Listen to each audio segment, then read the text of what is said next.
Hello my dear students, कैसे हो? I hope आप सभी स्वस्थ होंगे, मस्त होंगे और जबरदस्त होंगे। मैं आपका अपना आयुष सर आप सभी का स्वागत करता हूं।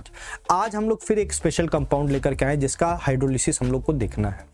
ये स्पेशल कंपाउंड है H4P2O6। ये दो प्रकार से एग्जिस्ट करता है। इसका नाम बेसिकली हाइपोफॉस्फोरिक एसिड भी रखा जाता है या फिर आइसो हाइपोफॉस्फोरिक एसिड रखा जाता है। अब इस दोनों में अंतर क्या, फॉर्मूला तो सेम है।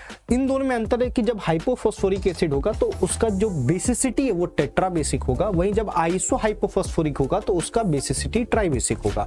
तो जो पहला केस हम हाइड्रोलिसिस का ले रहे हैं वो हाइपोफॉस्फोरिक एसिड का ले रहे हैं। आपको नजर आ रहा होगा ये टेट्रा बेसिक है, ये 4 H+ आयन है जो ये चाहे तो दे सकता है। जब आप इसको पानी में डालोगे तो पानी में H के ऊपर में प्लस और OH के ऊपर में माइनस आएगा। तो जब यहाँ से बॉन्ड टूटेगा, बहुतों को लग रहा होगा सर सेम एलिमेंट से जुड़ा हुआ तो बॉन्ड कैसे टूटेगा।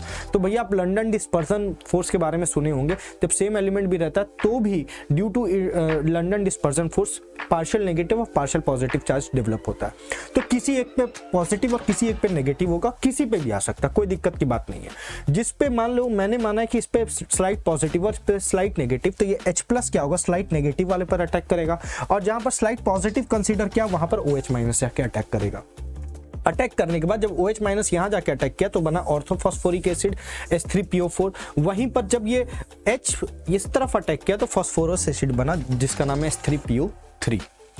अब अगर मैं यहां पर बात करूं आपसे, अगर आप सेकंड केस लेते हैं जहां पर ट्राई बेसिक का केस बनता है, तो यहां पर देखो ट्राई बेसिक के लिए 3 OH कम एलिमेंट मिल रहे हैं जो फास्फोरस से डायरेक्टली कनेक्टेड है।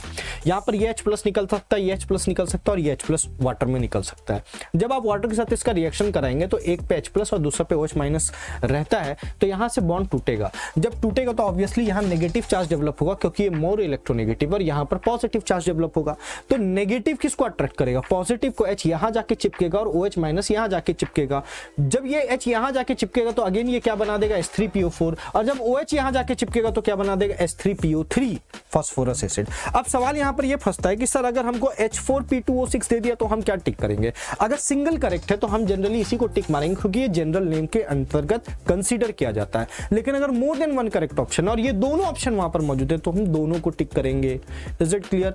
तो इस तरीके से आप इससे रिलेटेड हाइड्रोलिसिस के सवाल बना सकते हैं। तब तक के लिए स्वस्थ रहे, मस्त रहे और जबरदस्त रहे।